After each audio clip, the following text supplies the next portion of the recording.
Sa bawat yugto tigawain, ikapagdating sa muna, malapit naman sa pagkilos mo sa aming kalisipan ng bawat isa na rito. Pangunahan mo po, Panginoon, hallelujah. So, sa pangalan ni Jesus, sa aming sinasabi malakid sa pinagkakanan ng Diyos, gawa ng kaawan magsabi sa pangalan ni Jesus, hallelujah, hallelujah. Praise the Lord, praise God, amen. Praise the Lord, amen, praise God. The highest praise, honor, glory, majesty, thanksgiving to our loving God. Doble paggalang sa ating magulang po sa ating malipingon.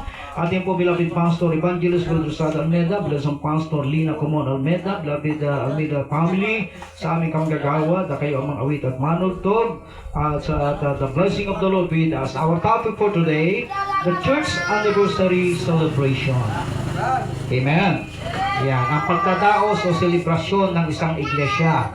Amen. O the Church Anniversary Celebration. Ito'y tinatawag na spiritual fiesta. Amen.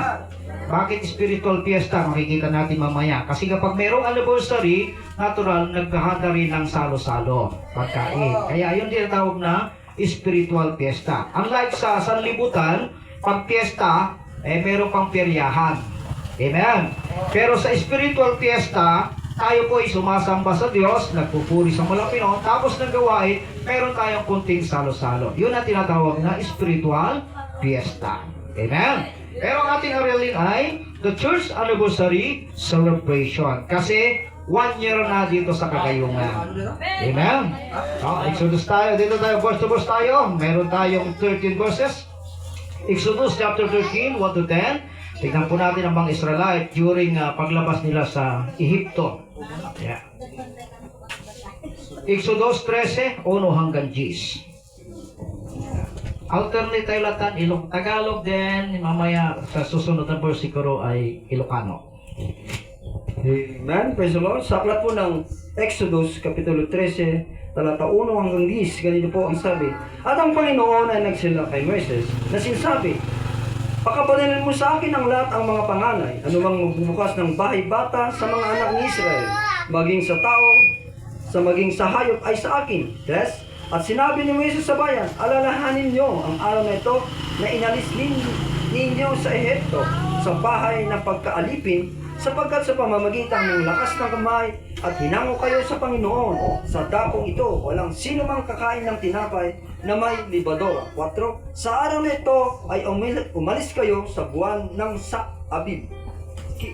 5. At nangyayari sa pagkadala sa iyo ng Panginoon sa lupain ng Kanero at Heteo at ang Amoreo at ang Hebreo at ang Hibuseo na kanyang sinumpa sa inyong mga magulang na ibibigay sa iyo na lupang pinubukala ng gatas at bulot at iyong ipangangiling ang paglilingkod na ito sa buwang ito. 6. 7 araw nakakain ka ng tinapay na walang libadura at ika-7 araw ay maging isang kapistahan sa Panginoon. 7. Tinapay na walang libadura ang kakainin sa loob ng 7 araw at huwag makakita sa iyo ng tinapay na may libadura na nakikita ng libadura sa iyo lahat ng iyong mga hangganan. 8. At sasayin mo sa iyong anak sa araw na iyon na iyong sasabihin, dahil ginawa ng Panginoon sa akin nang ako'y umalis sa Ehipto. 9. At sa iyo ay magiging pinakatanda sa ibabaw ng iyong kamay na ipinaalaala sa pagitan ng iyong mga mata upang kautusan ng Panginoon ay sumayong bibig sapagkat ang pamamagitang malakas na kamay ay inalis ka sa Panginoon sa Ehipto. 10. Isasagawa mo nga ang palatuntunan ito sa kapahanunan nito taon-taon. Oh, the Lord bless His word. Amen. Kaya ko sa Lord. Sa maliwanag mga kapatid, ang mga Israelite during the time na sila po'y umalis sa Ehipto, sabi ito, pinaalalahanan sila ni Moises na kinakailangan daw ito'y kanilang alalahanin. Naglagipinda. Amen. Taon-taon, yearly, no, ito raw po'y ordinansa na dapat lang alalahanin. Sa buwan ng Abib, sabi, this day came you out in the mount of Abib. Mga batid, yung buwan na yon, doon sila umalis sa Ehipto. At kinakailangan, sabi rito, dahil sa kamay ng Diyos, mula sa pagiging alipin, sila po ay nakalaya sa pamagitan ng kapangyarihan ng Diyos. At ang sabi rito, at sila po ay kakain ng tinapay na walang libadura. Ibig sabihin, tinapay na walang pangpaalsa. Amen. Yung yeast. Amen. So in short, makikita natin, pag dumating yung buwan na yon, na paglabas nila sa Ehipto, kinakailangan ito'y naalalahanin nila, ito'y isang ordinansa, at sila'y kakain ng tinapay, walang libadura. Oh, amen? Taon-taon. Kaya ang gawain po natin sa pangunguna ng ating magulang sa Malapinon, ang church po ay nagdadaos ng mga anniversary. Amen? Celebration. Amen? Oh, ang iba nag-anniversary crusade, di ba? Amen? Pero kagaya sa atin, isang taon lang. Kasi alalahanin natin. Nung start tayo dito, Kabsat, Sabado, nagtudo. Nagdaos kami ng gawain. Sunday, paiksi pa lang yan. Parang banghouse lang. Amsat ko, pagkatapos ng gawain, para kami galing igital-talon. Putik-putik amin jay. Sapatos mi, pa-brother, sister. Ang kapatiran, di naman makaluhod. Tinginan na lang, paano luluhod? Pitak-pitak me. Tapos yung lamesa ko rito na pulpito, amsat ko, pag gano'n mo ng Bible, gumagano yung gumagano yung pulpito ko, gumagano. Eh, nakita na mo kapatira, sabi, what? Siminto tayo mamit. Tapos, yung tulda rito, puro tulda. Kunti lang yung yero. Eh di, susunod na gawain, nasimento na. Eh, susunod na gawain, natanggal na yung pang tulda. Hanggang wala nang tulda. Pero nakakatuwa kay Tatay Jesus, ginamit ng dakilang Diyos. Yung kahoy niya ito. Kaso nga lang, itong kahoy na to, mga kapatid, itong ating chapel ngayon, kamag-anak ni Remedios. Lahat ng kahoy ni Remedio. At made in Italy, kaya pag tinignan mo, marami nakatali sa alampre. And made in Taipei, tagpi-tagpi. Kaya makita mo yung kasi ng kahoy, tagpi-tagpi. Kaya made in Taipei, Taiwan. Diba? Imported. Amen. Kaya may dalawang karpintero, sabi niya, nagpahatid mula sa bayan ng tricycle pagdating dito. Doon po sa chapel namin, sa Kagayungan, pagdating ng tricycle. Pagdating dyan, awa mo kahit chapel dito eh. Sabi niya, abong-abong, kas naka kulungan ng kalabaw. Silungan daw ng kalabaw. Diba? Hindi naman daw chapel. Amen. Nakakatuwa, di ba? Amen. So, gano'n po yun. Eh, yung pulpito na yun, na pag pinarapaw mo yung Bible, umuuga. Napalitan ngayon ng plastic. Eh, gumawa si Kuya Alex ngayon ng pulpito. Nandyan. Eh, ngayon, pinalitan ng Malapinon. Maganda na. Amen. Amen. Itong ating power na lang ng kuryente, di baterya. Kaya tuwan-tuwa ako, nakabili tayo ng yung wireless yan. May sinasaksak mo lang. Tuwan-tuwa ako. Pag kay tatay, sa kasusong leader, tuwan-tuwa na ako. Pagdating sa akin, mano-mano na ako. Wala na yung power yung baterya. Pagkatapos na gawain, sakit lang ng ulo ko.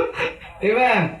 Kaya nakakatuwa yung patutuwa ng ating mga kapatid. Kaso nga lang, nililimitahan yung oras natin kasi baka biglang malubat. Amen. Yeah, pero naka-apply na tayo ng kuryente mga kapatid pa, special lighting. Yeah, nagpa-number tayo yan, nakikita niya, nakaabang na. Amen. Then meron na tayong bagong mixer. Amen. Worth 5,000. O kita mo, step by step, di ba? Amen. Yung station natin dyan, meron na rin, may bubong na rin, dati wala. Amen. Amen. Kaya nakakatuwa, ganun daw, alalahanin mo, lagipin, amen, taon-taon, amen, nasa lugar na yun, sabi nga rito, that through the gospel of Christ, with this ministry, came to us salvation. Dahil sa pamagitan ng Ebanghelyo ni Kristo, dumating ang kaligtasan sa lugar na to, amen. Sabi rito, kamusta ka, dumating ang kaligtasan, now we obtain blessing from God. Nakatanggap tayo ng biyaya mula sa Diyos, at sabi rito, mga healing of sicknesses, gumaling ang ating karamdaman, change our life from worldly to godly, napalitan ang buhay natin mula sa pagiging makasanlibutan, naging tunay na Kristiyano. Sabi ito, first prayer po yan ng ating beloved parents in the Lord and the beloved children. Bakit? Sapagkat may supporting ko sa Bible, ang sabi niya, God, for it is God which worketh in you. Ang Diyos ang kumikilos sa atin. Ang Diyos ang gagawa, Kanya tayo. Philippians chapter 2 verse 13. Awat Ilocano? Dala mo kaya. Tagalog din? Ilocano? Sige, Tagalog na tayo. Diretso na lang tayo. Amen. Praise the Lord. Sa aklat po ng Filipos, Kapitulo 3, talata 13. 2:13. Ay 2:13, ganito po sabi. Sapagkat Diyos ang gumagawa sa inyo na maging sa pagnanasa at sa paggawa ayon sa kanyang mabuting kalooban. Amen. Amen. Palapakan tayo ni Apo Diyos. Hallelujah. The Epistle of Paul to Philippians, chapter 2, verse 13. For it is God which worketh in you both to do will and to do of His good pleasure. Ang Diyos daw ang gagawa sa atin para magawa natin ang kalooban ng Diyos. Amen. Amen. Kaya nga nakakatuwa rito 1 year na po ang kagawain dito sa Kagayungan, Narbacan. After ng gawain, meron kaming delicious food. Sino ang kumilos, gumawa? Siyempre, ang laki ng Diyos. Ang layo ng tindahan dito. Kaya tuwa-tuwa rin kami. Pagkatapos ng gawain, salo-salo kami, may delicious food. Provide na Apo ni Apo. Kaya kumilos ang Diyos, di ba? Amen. So dati ang dami niya, lahat yan, tulda yan, tulda rito. Ngayon nakita niyo, yero na lahat. Ito na lang pong remedyo na kahoy ang hindi pa napalitan. Amen. Amen. Ibig sabihin, kumilos ang Diyos. Amen. Sa buhay ng bawat isa. Kaya naman, nagsisikap tayo at nagagawa natin yung kalooban ng Diyos kasi nga, kumikilos ang Diyos sa ating mga buhay. At tignan niya Apo kami, tibyan tayo. Kasi was na hindi kumilos ang Diyos sa buhay mo, nako, sigurado, ay kaya't mo pa'y adadjay ka ulit, tibalay mo ang merienda. Amen. Amen. Pero dahil kumilos ang Diyos sa ating pong buhay, at ato'y tayo sama-sama, nagluluhati, nagpupuri kini. Amen. Sa Romans chapter 6:16, babasa 22, kindly. Supporting verse. Amen. Sa aklat po ng Roma, kapitulo 6, talata 17 hanggang 22. Babasa 22. Datapat salamat sa Diyos na bagamat kayo'y maging mga alipin ng kasalanan, kayo'y naging mga matalamahin sa puso doon sa uri ng aral na pinagbigyan sa inyo. 18. At yamang pinalaya kayo sa kasalanan ay maging mga alipin kayo ng katwiran. 19. Dito tayo, 17 din down to 22 lang. Bali, dalawang versikulo lang yan. 22 kagad. Talon 22. Amen. Datapot ngayon, mga laya na kayo sa kasalanan at naging mga alipin ng Diyos. Kayo ay mayroong iyong bunga sa ikababanal at ang wakas ay buhay na walang hanggan. The Epistle of Paul to Romans chapter 6, 17 down to 22. But God be thanked that ye were the servants of sin, but ye have obeyed from the heart that form of doctrine which was delivered you. Sabi ni Pablo, salamat sa Diyos na tayo dati alipin ng kasalanan. Ngayon tayo ay naging matalimahin.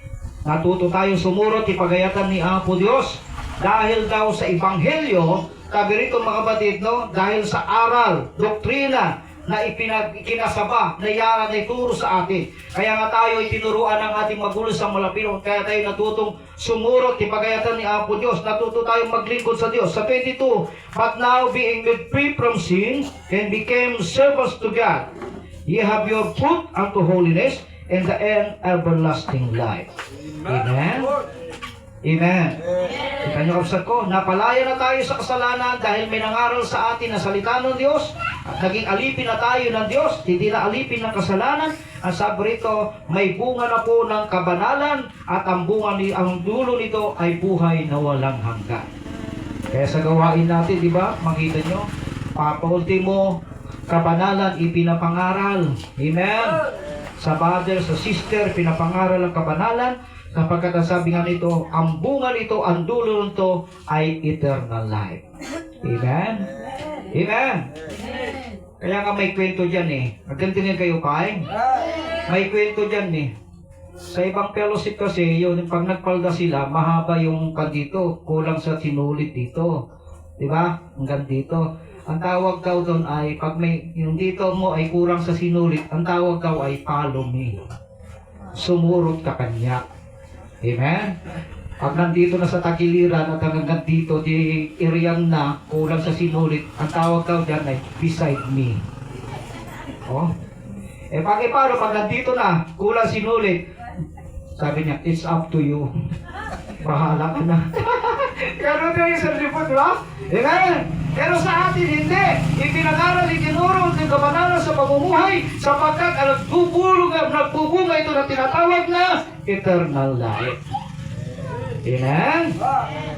Colossians chapter 2, 6-7. Amen. Praise the Lord. Sa aklat po ng Colossus, Kapitulo 2, talata 6-7, na nag-uugat at nangangatayo. Dito muna tayo sa 6. 6. Kung paano na inyong tinanggap si Kristo, Jesus na Panginoon, ay magsilakad kayong gayon sa Kanya. 7. Na nag-uugat ng nangangatayo sa Kanya at matibay sa inyong pananampalataya, gaya ng pagkaturo sa inyo sa sumasagana sa pagpapasalamat. Palakpakan tayo ng Abo Diyos. The Epistle of Paul to the Colossians, chapter 2, verse 6-7. As you have therefore received Christ Jesus the Lord, so walk you in Him. Kung paano raw tinanggap tayo ni Apostol Kristo, ganon tayo lumakad kanya na. Kasi ni Apostol Kristo, wala kang nakita na basta sa kanyang history ng kanyang buhay, nang siya nasa ibabaw ng lupa, na siya po ay nagmadyong. Amen? Hindi rin siya nagtungit. Lucky 9:41. Amen. Hindi nagsugal, hindi nagbinggo. Amen. Bagkos pinakita niya sa tao yung mabuting halimbawa galing sa kanya. Amen. So kinakailangan daw tayo ay ganon din, lumakad tayo kagaya ni Kristo. Rooted and built up in Him. Kinakailangan daw ito'y nag-uugat at nakatayo dahil kay Kristo and established in the faith. Tumitibay, matibay ang pananampalataya as you have been taught, abounding therein with thanksgiving. Kung paano daw tayo tinuruan. Kaya nga ang ating magulang sa Malapinon dito, tinuruan tayo kung paano manampalataya, sumampalataya at magtiwala sa Diyos. Kasi di aldaw, di tayo amor, timamati kin at tiwala kini Apo. Di po ba? Amen. Pag mayroon kang karamdam ng araw, nasakit ang ulo, mati katangin, kortal. Pag masakit ang katawan mo, anong bibilhin mo? Alaksan. Amen. Pag may sipon ka, Mr. Newsec, bilhin mo. Ay paano yun? Pag nagsabay yung tatlo, masakit ang ulo mo, meron kang sipon, makisakit ang katawan mo, di tatlo ka agad ng gamot. Meron kang kortal, may alaksan, meron kang Newsec. Kaya sabi na sa medisina, kapag na-overdose ang katawan mo sa gamot, lalong manghihina ang katawan mo. Amen. Amen? Kaya maganda yung tinuro ng ating magulo sa Malapinon, sumampalataya tayo. Hindi bawal ang gamot kung wala kang pananampalataya. Pero kinakailangan mamati kayo. Amen? Para gumaling kayo. Yun ang nangyari kanya kayo. Kaya umimbag kayo. Sabi rito, lumalaganap o sumasagana sa pagpapasalamat. Kaya dakil kin basit nga pagpapala, amo tayo pagyamanan kini Apo. Maliit at malakit na pagpala. Praise the Lord. Thank you, Lord. Amen? Amen? Kasasabi ko sa pulpito nung araw sa Umingan, Pangasinan. Sabi ko mga kapatid, kinakailangan mapagpasalamat tayo. Ay siguro, sinubukan ako. Sa share ko pa namang prutas, binigyan ako ni kapatitan. Kapatid! Sabi ko, sister, pinagpasit mo t-share ko nga. Sabi mo kanina sa pulpito, kuya, in everything, give things eh. Binigyan ka ni Basti, pasalamatan mo. Sabi ko, galalamunan lang yan, di pa sayad sa buksit yan eh. Diba?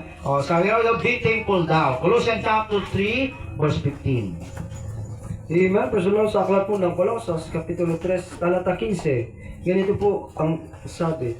At naghahari sa inyong puso ang kapayapaan ni Kristo, na diya'y tinawag din naman kayo sa isang katawan, at kayo'y maging mapagpasalamat. Yan. Amen.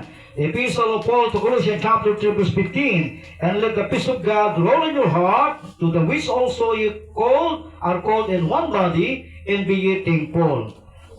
Ang kapayapaan ng Diyos ay maghari nawa sa puso ng tao. Anong maghahari tibiyak ni tao? Kristiyano, ang kapayapaan. To the which also you are called in one body. Dahil pagka tayo tinawag sa isang katawan. In short, isa yung ating pastor, isang church natin. Ang Jesus Miracle Crusade International Ministry. Yun yung one body, isa lang. Kasi isang pastor lang tayo. Amen? Kaya tawag doon ay one body kasi nga isang pastor, isang church tayo. Kaya kagayungan, sukok, and then sa kandong, sa bigat, sa lawag, lahat po yan, isang body, isang katawan lang yan. Amen? Ibang-ibang lugar nga lang, isang katawan siya kasi nga may message pastor tayo. Amen? Amen? Oh, be thankful, sabi rito, at tayo'y mapagpasalamat. Dakil ken basit nga pagpapala, pasalamatan tayo kini Apo. Amen? Amen?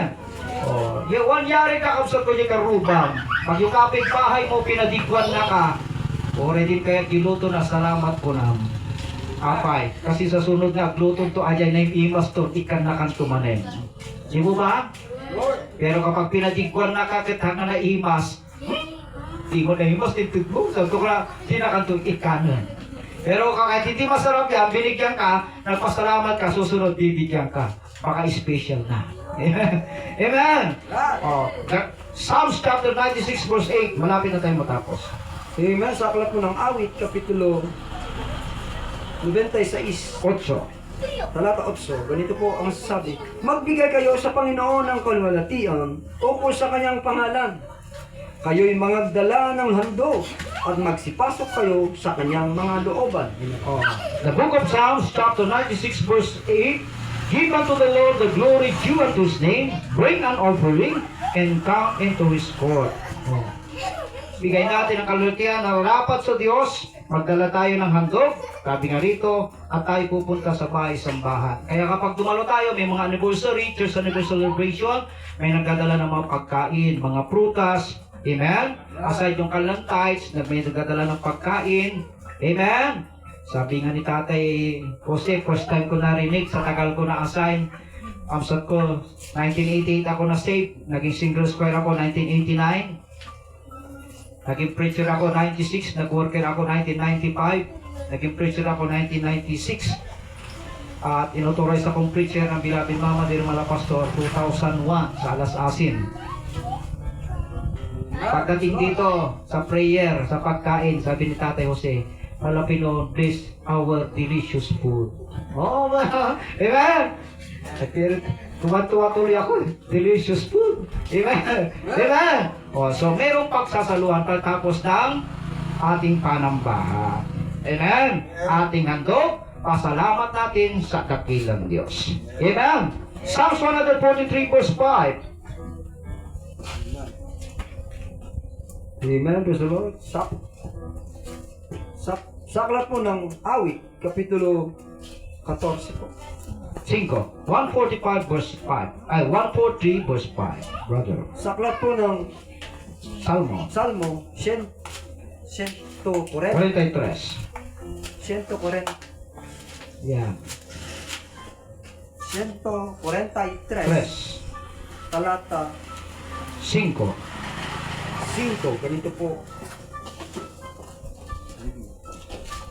Sabi, 3.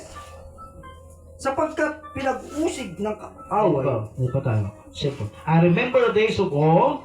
I meditate on the word of thy words. I mused on the word of thy hands. 143 verse 5 na Salmo. Sa aklat po ng Salmo, Kapitulo 143, talata 5. Amen.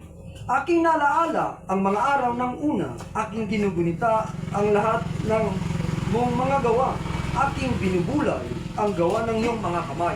Yeah. So, kaya pa sabi ito, the church anniversary celebration, ito raw po ay inaalala natin kung paano nag-start ang isang gawain sa isang lugar kung nagkaroon ng gawain. Amen? Amen?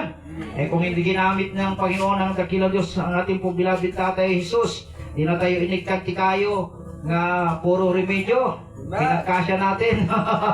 Amen? Anyawan tayo dito eh. Amen? Oh, so, siyempre, pagdating ng araw, malaglagip yung tuajay. Lalo pag meron na tayong aircon na chapel dyan sa likod. Amen? Chapel sa likod, pastoral lang sa taas. May terrace pa. May fasting area pa. Amen? Eh, siyempre, kapag maganda na yung chapel natin, maalala nyo pa rin si Tatay Jesus. Malaglagip yun to. Tuwan-tuwa kami pag naalala namin yung aming unang chapel dito sa Cagayungan. Kamag-anak ni Remedios. Made in Italy, made in Taipei pa. O, di ba? Amen? So, dumaan yung taon, mayroon ka ng magandang bahay-sambahan, pero sa mga nag-umpisa, narugyanan na, nakita na, lagi nilang maalala yun. Amen? At yung ginagawa ng Diyos sa buhay mo, since time na nakilala mo ang Diyos, ika natata, habang ikay buhay, naalala mo, ginagawa ng Diyos tibiyag tayo. Amen? So sabi rito, being enlightened now, continue serving the Lord. Dahil enlightened na tayo, in short, nabuksan na ang ating isipan, nakakilala na tayo sa Diyos, kinakailangan daw, manatili tayong maglingkod sa Diyos. Romans chapter 12, verse 11. Amen. Praise the Lord. Sa aklat mo ng Roma, Kapitulo 12, talata 11, ganito po ang sabi, huwag mga tamad sa pagsusumika, maningas sa Espiritu, mapaglingkod sa Panginoon. Yeah. The Epistle of Paul to Romans chapter 12, verse 11. That is fruitful in business, fervent in spirit, serving the Lord. Mapaglingkod sa Panginoon. Kasi nga na-enlighten na tayo. Nabuksan na yung isipan natin. Nung araw, di mamuti at palakpak. Amen. Di mamuti mangtag, ti tayo sin love offering mo. Pagdukot ng kamay mo sa bulsa mo, pilpilyan na kamsat ko, jimikol. Ano ba yung 5 bulaklakin nung araw? Amen. Amen. Timpe kahit makikimong, tuwan-tuwa ka na pagpunta mo sa bahay sampahan, merong kabibi doon. Yung custom jitang mo doon, nag-cross ka, gawin ka balaymon. Ganon ka nung araw, ganon tayo. Amen. Amen. Pero ano ngayon, kausap, sabi rito, kausap ko, na-enlighten na tayo, nabuksan na isipan natin, tinuruan tayo ng ating magulang sa Malapinon, so alam na natin kung paano yung tamang paglilingkod. Yun ang ating ngayong ginagawa. Kinakailan daw lang, ito'y manatili. Amen. Sa 2 Corinthians, sa 2 Chronicle, chapter 29, verse 11, 1, 2, 3, 4, 5, anim na lang ang versikulo tayo. Amen. Praise the Lord. Sa aklat mo ng ikalawang Kronika, Kapitulo 29, talata 11, sabi po, ang mga anak ko, huwag kayong mga pababaya, sapagkat pinili kayo ng Panginoon upang magsitayo sa harap niya, upang magsipangasiwa sa Kanya, at kayo'y maging Kanyang mga tagapangasiwa, at magsunog kayo ng kamangyan. So, dito sa talatang ito ay tumutukoy, sabi ni King Hezekiah, doon sa mga Levita. Yung alang kampanin tungkulin, huwag silang maglikat, magpabaya. The book of 2 Chronicle, chapter 29, verse 11, my son, be not now negligent. Yung mga Israelita daw, huwag nilang pabayaan, sabi rito ang kalang paglilingkod. For the Lord God has chosen you to stand before Him. Sapagkat pinili sila ng Panginoon, sila ang tatayo. Sila yung mga ngasiwa, gagawa patungkol sa gawain ng Diyos.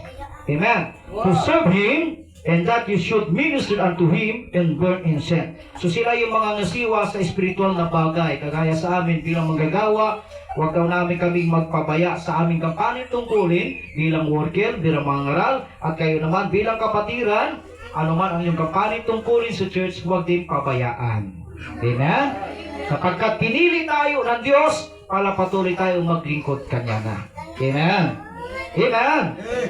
Sa Jude 36 verse 11, sapagkat ang sabi nga rito, giginhawa daw tayo. Amen? Amen. Praise the Lord. Sa aklat po ng Hod, Kapitulo 36, Kapitulo 36, concept. talata 11, ganito po ang sabi, kung sila'y makinig at maglingkod sa Kanya, kanilang gugulin ang kanilang mga kaarawan sa kaginhawaan at ang kanilang mga taon sa kasayahan. Yeah. The book of Job, chapter 36, verse 11, if they obey and serve Him, ganyo, kondisyon, sumunod, maglingkod. Yan ang makikita, and they shall spend their days in prosperity. Ang kalang araw daw ay giginhawa, and their years in pleasure. So giginhawa ang buhay at merong kasiyahan, maragsakan ka. Amen? Tignan, karagdag mo bilang isang Kristiyano. Kasi nandyan ang pagpapala ng Diyos, pagbabago ng Diyos, pag-iingat ng Diyos sa ating mga anak. Amen? Kaya po sumunod. Pagbubuhat ka, kagaya ng patuto ng ating kapatid, walang pagkain, lumuhod. Bahala ka ng malapi noon. Mera, ginamit ng Diyos, hindi naman kapatiran, pero ginamit ng Diyos, nagbigay ng kanyang Panginoon. Ganon daw. Gugugulin mo ang iyong araw sa kasiyahan. Amen. Amen. At ang sabi pa sa Colossians chapter 3 verse 24, mayroon tayong mana. Ganting mana. Amen. Praise the Lord. Sa aklat po ng Colosa, Kapitulo 3, 24. Yamang inyong nalalaman na sa Panginoon ay natanggapin ninyo ang kanting mana sapagkat naglilingkod kayo sa Panginoong Hesukristo. Yeah. Epistle of Paul to Colossians, chapter 3, verse 24. Knowing that of the Lord you shall receive the reward of the inheritance, for you serve the Lord Christ. Alamin ninyo to, na kayo tatanggap ng ganting mana sa Panginoon, sapagkat naglilingkod kayo sa Panginoong Hesukristo. Sa pamagitan di panagserbite kini Apo Diyos, tayo po ang tatanggap ng mana. Ito yung ating salvation of our soul and eternal life. Amen. Kaya ba sumunod? Yun daw ang ating tatanggapin. Amen. Dahil naglilingkod tayo sa Diyos. Kaya ano pa natin? Ang ating conclusion, grow in the knowledge of Christ. Ang conclusion natin ngayon, kinakailangan daw lumalago tayo sa pagkakilala kay Kristo. Amen. Lumalago yung spiritual life natin. Amen. O ganun daw, no? Sa Colossians chapter 1 verse 10. Amen. Sa aklat po ng Colosas, Kapitulo 1, talata 10, ganito po ang sabi, upang kayo'y magsilakad na nararapat sa Panginoon sa buong ikalulugod niya at magsipagmunga ng bawat gawing mabuti at magsilago sa kaalaman ng Diyos. Kalapangan tayo kapsat niya ang Diyos. The Epistle of Paul to Colossians chapter 1 verse 10. That ye might walk worthy of the Lord unto all pleasing. Ang isang believer, the believers, lumalakad siya na kalugod-lugod sa paningin ng Diyos. Amen. Being fruitful in every good work. So, sabi rito kasat nagbubunga ng mabuting bagay, kanya tayo. Yung ating pong pagiging Kristiyano, nagbubunga ng mabuti. So, makita kanya tayo tinasya at nga aramid. Amen. Amen. Dati, pawiting-witing ka lang. Amen. Amen. Pag nagalit ka, nagmumura ka ngayon. Ngayon, pag nagulat ka, Kristo Lord, hallelujah! Di ba? Amen. Ganun daw Amen. Lumalago, sabi rito, nagbubunga sa mabuting gawa and increasing in the knowledge of God. Lumalago ngayon ang kalaman mo kay Kristo. Sa Diyos. Kaya pag sinabi si Kristo tao lang, hindi ka umaayon. Amen? Di po ba? Kasi nga sa Bible, napakarami supporting ng verse ng Bible, si Kristo yung Diyos na nagkatawan tao, pero supporting verse. For without controversy, great is the mystery of God. God was manifest in the flesh. Ang Diyos daw po ay nagkatawan tao. Yun ang paniwalaan natin. Pag yung po ay napaniwalaan mo, natutunan mo, ibig sabihin, lumago na yung spiritual knowledge natin. Amen? Kaya mo sumunod.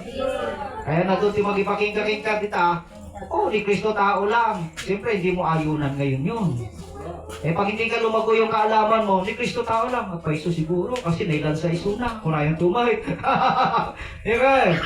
Nakaiso na, namatay at naipako yung kanyang katawang tao. Pero yung bumuhay sa kanya, yun ang kanyang pagiging Diyos. Kasi ang Diyos hindi namamatay. Amen? So, lumalago ngayon yung kaalaman patungkol sa Diyos, sa salita ng dakilang Diyos.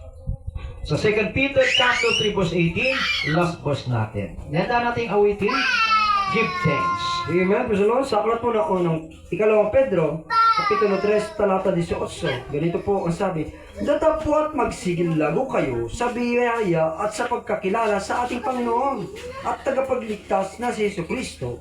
Sumakanya nawa ang kalulatian ngayon at magpakalanman siya nawa. Amen. Praise the Lord.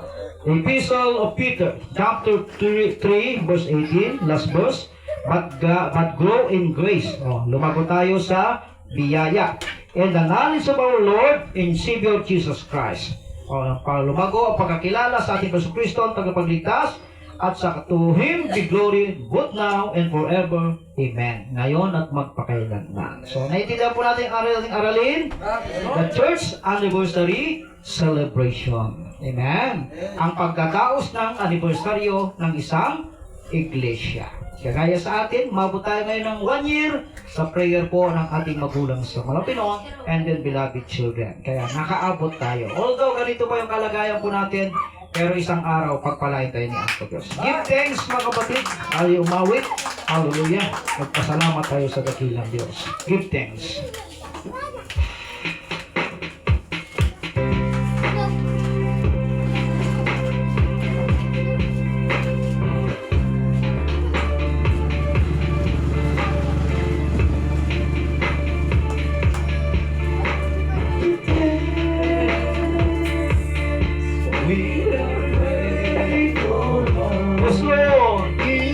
you so much, Lord Jesus, for all the blessing that you've given to us, O Lord. Hallelujah. That's our heart, O God. We glorify thee, O Lord. Hallelujah. We love you so much, Lord Jesus, from the bottom of our heart. Hallelujah. Hallelujah. Hallelujah.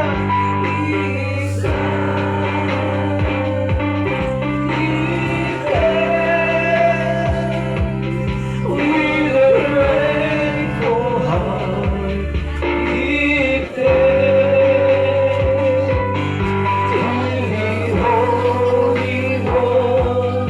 Give thanks because He's given Jesus Christ. Hallelujah.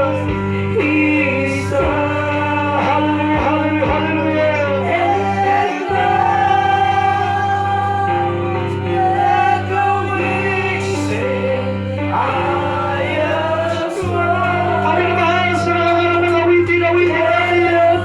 Ang masalamat tayo sa Diyos. Hallelujah. Rich because of what the Lord has done for us. Give thanks. Thank you so much, Lord Jesus. Hallelujah. Hallelujah. Thank you so much, Lord. Hallelujah. Hallelujah. To the Holy One, give thanks because He's given Jesus Christ, His Son. And now let the weak say, I am strong. Let the poor say, I am rich because of what the Lord has done for us. And now let the weak say, I am strong. Let the poor say, I am rich because of what the Lord has done for us. And now let the weak say, I am strong. Let the poor say, I am rich because of what the Lord has done for us. Amen. Praise the Lord. Kapasal ng mga ulit at manit po. Kami naman, bago lang ating pong prayer, pag-pray muna tayo at magpasalamat tayo sa dakilang Diyos. Dakilang Diyos sa masalangit, sa prosperong karigala mga pastor, dakilang video children. Salamat po Panginoon, dakilang Diyos, sa dakong ito ay naabot po namin ang unang taon. Hallelujah sa gawain sa dakong ito. Salamat sa mga kapatiran na kisa, tumulong para sa gawain. Pagbungahin mo ang kalang paglilingkod sa iyo, Malapinoon. Patuloy sa iyong kabayan, ingatan, protektahan at pagpalain, Malapinoon. Patuloy mo rin silang gamitin, Panginoon, para sa kasuporta sa gawain at the same time ang aming mga kababayan, Panginoon. Maging instrumento sila para po ang aming mga kababayan, O Diyos, hallelujah, dito po sa dakong ito, na narupakan, Panginoon, ay sila ay makapag-share, makapagbahagi ng kabutihan mo upang sila ay makakilala rin sa iyo, Malapinoon. Panghawakan mo ang iyong anak sa bawat sa amin. Sa pangalan ni Jesus. Amen. Praise the Lord. Kamsa sa ating pong mga siling, sa ating mga pangailangan. Prospero ka nagalaman, Pastor, Brother Children, yung napagpalang kamay, dakilang Diyos. Abutin mo ang pangailangan ng bawat sa amin, pagkukulang pangsala ng bawat sa patawarin mo kami.